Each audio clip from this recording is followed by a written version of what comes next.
کہ روح کیا چیز ہے؟ سوال یہودی لوگوں نے کیا تھا. جی نبی اکرم صلی اللہ علیہ وسلم کو دیکھا, کچھ یہودی آ رہے تھے, کہتے دیکھو دیکھو دیکھو محمد آ رہے ہیں صلی اللہ علیہ وسلم, چلو ان کو پھنساؤ ذرا سا, جی پوچھو ان سے, وہ ایک ہارڈ سوال پوچھو.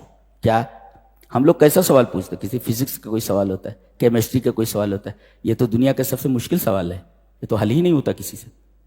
ہاں ایک بلڈنگ کے اوپر لکھا تھا سول, سول مانے روح, سول مانے روح, اس کا نام ہی بلڈنگ کا سول دے روح. معلوم ہے روح کیا چیز ہے؟ وَيَسْأَلُونَكَ عَنِ الرُّوحِ, یہودیوں نے آ کر کے پوچھا محمد صلی اللہ علیہ وسلم ایک سوال ہے, کہا پوچھو, کہا کہ روح کیا چیز ہے؟ وَيَسْأَلُونَ, ماہیت کیا ہے, اس کی حقیقت کیا ہے؟ اللہ تعالیٰ نے اس کا جواب دیا, قُلِ الرُّوحُ مِنْ أَمْرِ رَبِّي, آپ فرما دیجئے کہ روح میرے رب کے امر میں سے ایک امر ہے, بس خلاص. اس کا مطلب ہے, اور عجیب بات تو یہ ہے کہ روح کے سوال سے پہلے قرآن حکیم کا تذکرہ ہے. قرآن حکیم روح ہے, وہ تو تمہیں دے دیا گیا نا, اوتیت علمن, ایک علم تمہیں دے دیا گیا, اور روح کے بارے میں پوچھ رہے, وہ بھی روح ہے. منیت علمن, ایک روح سے تمہیں بتانے سے روک دیا گیا. ایک روح تو تمہیں دے دی گئی نا, اوتیت روحن, یہ اوتیت علمن, آپ کو ایک علم دے دیا گیا قرآن کا علم, اور ایک علم نہیں دیا گیا, کون سا؟ منعت علمن, ایک علم دینے سے روک دیا گیا, وہ ہے روح کا علم. جی اللہ اکبر, کیا ترتیب ہے, سبحان اللہ و بحمدہ. کیوں نہیں بتایا گیا روح کا جواب اور روح کی حقیقت؟ اب کوئی چھوٹا سا بچہ ہو, بغدادی قاعدہ بھی پڑھ رہا ہو, آ با تا سا پڑھ رہا ہو, کوئی بچہ A B C D E F G پڑھ رہا ہو, اب وہ پوچھنے لگے کہ آپ نے رابرٹ لڈلم کو پڑھا ہے, آپ نے اینٹ بلائٹن کو پڑھا ہے, آپ نے ایرونگ ویلیس کو پڑھا ہے, آپ نے رابن کوک کو پڑھا ہے؟ میں نے ان سب کو پڑھا ہے جن کا نام میں نے بتایا. جی میں نے انگریز سے انگریزی پڑھی ہے, میرا ساتھی تھا کلاس فیلو تھا, میں نے اس سے انگریزی پڑھی, میرا ساتھی کلاس فیلو تھا. اب ایک بچہ جس کا sense A B C D کا ہے, وہ پوچھے رابرٹ لڈلم کے بارے میں, تو اگر سمجھانے بھی جائیں گے تو سمجھ میں آئے گا اس کو؟ تو تمہارا تو ذہن بغدادی قاعدے کا ہے, اور پوچھ رہے ہو بخاری شریف کا ترجمۃ الباب, کیسے سمجھ میں آئے گا؟ نہیں سمجھ میں آئے گا. لہذا روح کی حقیقت تمہیں نہیں سمجھائی جا سکتی. ہاں تقریب الفہم کے لیے ایک طریقے سے سمجھایا جا سکتا ہے. ایک بلڈنگ بنا دی گئی, اس میں مشینیں لگا دی گئی, کپڑا بننے کی مشینیں, ساری مشینیں تیار ہیں, موٹرز لگا دیے گئے, ساری چیزیں. اب یہ پورے موٹرز اور یہ پوری مشینیں کس سے چالو ہوں گی؟ کرنٹ ڈال دیجیے گا. جی جی مشینیں سمجھ میں آ رہی ہیں, پارٹس سمجھ میں آ رہے ہیں, موٹر سمجھ میں آ رہا ہے, موٹرز کے پارٹس سمجھ میں آ رہے ہیں, لیکن یہ جو چیز آ رہی ہے کرنٹ, جس کی وجہ سے پوری مشینری چل رہی ہے, نہیں جانتے اس کی حقیقت کیا ہے. اس کی حقیقت کیا ہے؟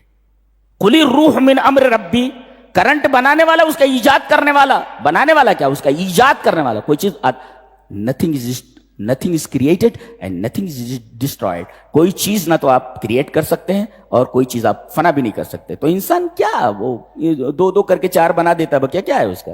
نہ چیز نکال سکتا ہے, پیدا کر سکتا ہے, نہ کوئی چیز جو ہے فنا کر سکتا ہے. کوئی چیز فنا نہیں کر سکتا وہ. جی جتنا اللہ نے بنا دیا اتنا ہی ہے. جی اور تم فنا بھی نہیں کر سکتے, نئی چیز کوئی پیدا بھی نہیں کر سکتے. تو قُلِ الرُّوحُ مِنْ أَمْرِ رَبِّي, یہ تمہارے سوال کا جواب ہے. اس لیے کہ تمہیں ایک علم دے دیا گیا ہے قرآن. یہ علم بعض علم نہیں دیا جاتا کسی کو. جی اس لیے کہ وہ اس کے ذہن کے اوپر ہوتا ہے, سمجھایا جائے نہیں سمجھ پائے گا, اسی میں پریشان ہو جائے گا وہ. اسی وجہ سے آپ دیکھیں گے ایک صاحب نے لکھا کہ تقریباً 118 اقوال ہے روح کے بارے میں. یہ ہے وہ ہے, یہ 118 اقوال. اس کا مطلب ٹامک نہیں مار رہے ہیں, کسی نتیجے پر نہیں پہنچ رہے کہ روح ہے کیا. اس لیے کہ اگر حقیقت میں معلوم ہو جائے روح یہ چیز ہے تو اختلاف کی کیا ضرورت ہے. جی اختلاف اتنا 118 اقوال ہے. وہ کہتا ہے یہ ہے, وہ کہتا ہے یہ, وہ کہتا ہے یہ. اللہ اکبر.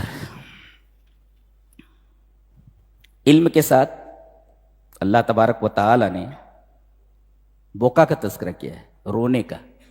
پتہ چلا العالم الذی یبکہ علمہ، عالم وہ ہے جس کا علم اسے رولا دے. جو علم کسی انسان کو رولا نہ سکے کہ مرنے کے بعد کیا ہونا ہے اس پر رولا نہ، وہ علم نہیں ہے. یہ جو دنیا کا علم پڑھ رہے ہیں یہ رونے والا علم نہیں ہے، ہاں، جس سے دل کے اوپر جو گناہوں کا بوجھ ہے وہ گناہوں کا بوجھ کم ہو. یہ پتہ نہیں کون سا علم ہے، یہ دنیا کا علم ہے، دنیا کمانے کا علم ہے. یہ العالم الذی یبکہ علمہ، عالم وہ ہے جس کا علم اسے رولا دے. اس کے بعد سورہ کہف ہے. سورہ کہف میں ایک فتنہ ہے، فتنۃ الدین، دین کا فتنہ ہے، اور قصہ ہے اصحاب الکہف کا. ہربوا بدینہم، اپنے دین کو لے کر بچا کر بھاگے. کس سے؟ من الملک الظالم، ظالم بادشاہ سے اپنا دین بچا کر کے بھاگے. یہ فتنۃ الدین ہے، فتنۃ الدین، دین کا فتنہ ہے. اور دین کے فتنے سے بچنے کے لیے کیا کیا جائے بتایا گیا. دین کے فتنے سے بچنے کے لیے 3 چیزیں ضروری ہیں، قرآن نے بتایا، پڑھیں گے آپ. ایک تو الصحبۃ الصالحہ، اچھی صحبت. جی ایک ہے، کتا ساتھ میں تھا، اللہ نے کتے کا تذکرہ فرمایا، اچھی صحبت ہونی چاہیے. اور دوسرے تذکر الآخرہ، آخرت کو یاد کرنا. اور تیسرے تلاوت القرآن و تدبرہ، قرآن حکیم کی تلاوت اور اس پر غور و فکر. دوسرا فتنہ فتنۃ المال، صاحب الجنتین. آگے دیکھیں گے، ایک کافر ہے اور ایک مومن اس کا دوست ہے. ایک مومن ایک کافر کا دوست ہے، اس کے 2 باغ ہیں. وہ کہہ رہا کہ یہ باغ کبھی ختم ہونے والا ہے وغیرہ وغیرہ. تو یہ فتنۃ المال ہے. جی فتنۃ المال سے بچنے کے لیے 2 چیزیں ضروری ہیں. ایک تو یہ فہم حقیقت الدنیا، دنیا کی حقیقت کو سمجھا جائے. سمجھایا گیا آگے، انما مثل الحیات الدنیا کماء، دنیاوی زندگی کی مثال پانی کی طرح ہے. اور پانی کو قرار نہیں رہتا کبھی، ایک حالت پر نہیں رہتا. اور پانی جب تک کشتی کے نیچے ہے تب تک کشتی بھی محفوظ ہے، کشتی میں بیٹھنے والے بھی محفوظ ہیں. پانی اگر اوپر آ جائے تو پھر کشتی بھی گئی اور کشتی میں سوار حضرات بھی گئے. لہذا دنیا کو دنیا کی حقیقت تک رکھو، اس کو وہیں تک رکھو. جی اس کو سر پر سوار مت کرو. یہ دنیا کی حقیقت. فہمو حقیقت الدنیا، دنیا کی حقیقت سمجھو. والانشغال بالآخرہ، اور آخرت کی طرف مشغول ہو جاؤ. یہ ہے فتنۃ المال اور فتنۃ المال سے بچنے کا طریقہ. اور ایک ہے فتنۃ العلم، جیسے موسیٰ اور خضر کا قصہ ہے. جی